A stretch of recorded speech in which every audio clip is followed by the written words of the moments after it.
సెల్లార్లో commercial దుకాణాలు ఎలా నిర్మించారంటూ 2010లో పురపాలక సంఘం తొలగించిన స్థలానికి హక్కుదారులం అంటూ కొందరు ఒంగోలు రాజమాత టవర్స్లో నానా హంగామా సృష్టించారు. సంబంధం లేని వ్యక్తులు వచ్చి గొడవ సృష్టించారని అపార్ట్మెంట్లో నివాసం ఉండే గృహిణులు త్రిపుర, సునీత ఆరోపిస్తున్నారు. ఒంగోలు రత్నమహల్ థియేటర్ సమీపంలో గల రాజమాత టవర్స్ నిర్మాణ సమయంలో సెల్లార్లో కూడా వాణిజ్య అవసరాల కోసం నిర్మాణాలు చేసి అద్దెకు ఇచ్చారు.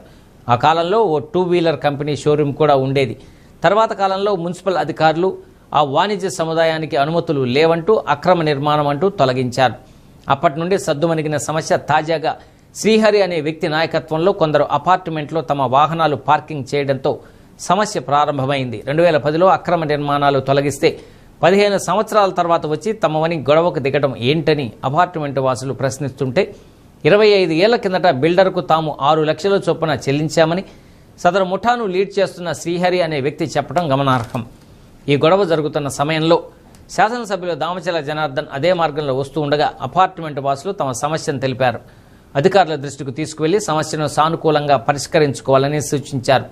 సమాచారం అందుకున్న 1 town CI Nagaraju, town planning అధికారి బాబురావు ఘటనా స్థలానికి చేరుకొని అపార్ట్మెంట్ వాసులతో హక్కుదారులమంటున్న వారితో చర్చించి డాక్యుమెంట్లను పరిశీలించిన అనంతరం సమస్య పరిష్కార దిశగా చర్యలు తీసుకుంటామని చెప్పడంతో వివాదం తాత్కాలికంగా సద్దుమెనగింది.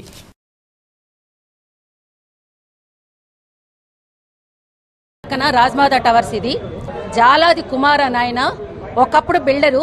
అప్పుడు ఆయనకి ఇల్లు కూడా ఉంది ఇక్కడ. ఇప్పుడు ఆ ఇల్లు కూడా అమ్మేసుకున్నాడు ఆయన ద్వారానే ఇక్కడ 9 షాపులు ఏమో అప్పుడు కట్టారు.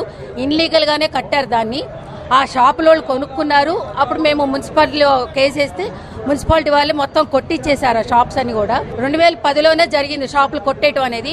ఇప్పుడు వచ్చి ఈ ఏరియా అంతా నాది, మీరెవరికి వాడుకోవటానికి లేదు, మీరు వాడుకోవాలంటే నాకు 20 లక్షలు ఇవ్వాలి, లేదా ఆ రోజు నుంచి ఈ రోజుకు రెంటు, దాని మీద వడ్డీ అంతా ఇవ్వాలట. ఎందుకు ఇవ్వాలో నాకు అర్థం కావట్లే. ఇప్పుడు మేము వెళ్ళి సీఏతో మాట్లాడొచ్చాం. ముందు వెళ్ళి మగవాళ్ళందరూ మాట్లాడొస్తే ఒక గేటు తాళం తీశారు. ఆయన అన్ని గేట్లకు తాళాలు తీయమంటే వాళ్ళు తీయలేదు. నిన్న సాయంత్రం మేము ఆడవాళ్ళందరం కలిసి వెళ్ళి అప్లికేషన్ పెట్టుకొని వచ్చాము. ఆయన ఈ రోజు ఈవినింగ్ లోపు తాళాలు తీపిస్తాను అన్నారు, చెప్పారు. మరి ఆయన పిలిపించి చెప్పుంటారేమో. వాళ్ళ తరఫున ఎవరో అమ్మ పంపించింది అని వచ్చాడు ఒక ఆయన, ఎవరో లేడీస్ని తీసుకొని వచ్చాడు. ఆ లేడీస్తో ఇక్కడ ఎలాంటి సంబంధం లేదు, ఎవరికి చుట్టాలు కాదు, పక్కాలు కాదు, వాళ్ళు ఎవరో తెలియదు అసలుకి. వాళ్ళని తీసుకొచ్చి దౌర్జన్యంగా చూసుకోండి మీరు అని మాట్లాడుతున్నాడు. మేము వీడియో కూడా తీసి పెట్టాం, కావాలంటే మీడియాకి ఇది కూడా పంపిస్తా నేను.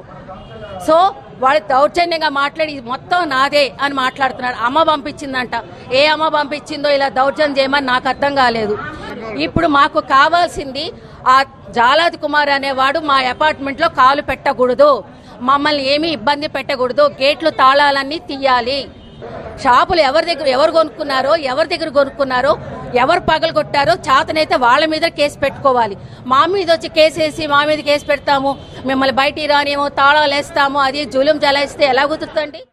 మా వారు ఇరిగేషన్ ఆఫీస్లో, ఎస్సీ ఆఫీస్లో సూపరింటెండెంట్గా చేశారు. కరోనా తోటి చనిపోయారు. నేను ఒంటరిగా జీవిస్తున్నాను. 2021లో ఇల్లు కొనుక్కున్నాను.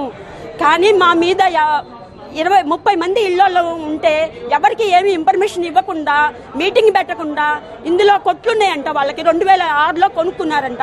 2010లో మున్సిపాలిటీ వాళ్ళు పర్మిషన్ లేకుండా కట్టారని చెప్పని పడగొట్టారు. మాకు ఏ గొడవ తెలియదు. మా ఇళ్లకు కూడా తాళాలు వేస్తామని చెప్పని గేట్లకు మాకు తెలవకుండా తాళాలేసి మమ్మల్ని అదర్ క్యాస్ట్ వాళ్ళని తీసుకొచ్చి కొట్టడానికి, తిట్టడానికి పంపిస్తాము అని చెప్పనని మమ్మల్ని ఇబ్బంది పెడుతున్నారు. ఎస్సీ ఆఫీస్కి వెళ్ళాము, ఎస్పీ ఆఫీస్కి వెళ్ళాము, సిఐ దగ్గరికి వెళ్ళాము. కానీ వాళ్ళ దగ్గర ఏం స్పందన లేదు, ఎవరు ఏమీ పట్టించుకోవట్లేదు.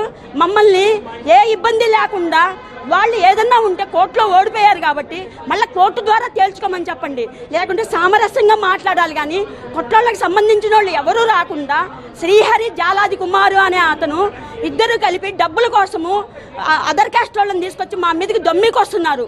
అందువల్ల మమ్మల్ని ఇబ్బంది పెట్టకుండా దయచేసి ఎమ్మెల్యే గారు, ఎంపీ గారు, కలెక్టర్ గారు స్పందించి మా ఎందు దయవుంచి మమ్మల్ని ఇబ్బంది లేకుండా, ఎటువంటి ఇబ్బంది లేకుండా మమ్మల్ని కాపాడాలి. 6 లక్షలున్నా ఒక్కోటి 9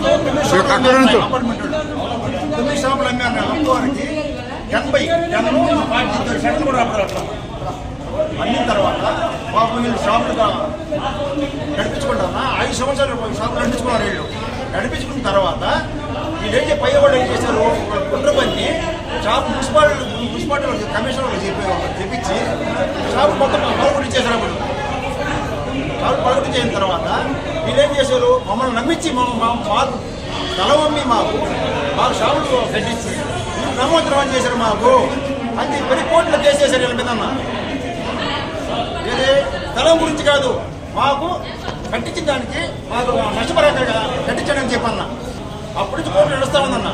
తర్వాత వీళ్ళు ఏం చేశారు, ఇది మొత్తం వీళ్ళకి అపార్ట్మెంట్ అందరూ కలిపి దీన్ని హ్యాండ్ ఓవర్ చేసుకుని దీన్ని గేట్లు పెట్టించేసి దానికి గేట్లు పెట్టించేసి ఆ రూమ్ అక్కడన్నా ఆ రూమ్ కట్టించేసి దీన్ని హ్యాండ్ ఓవర్ చేసుకొని 10 మాటలు తిరిగారన్న బాబు.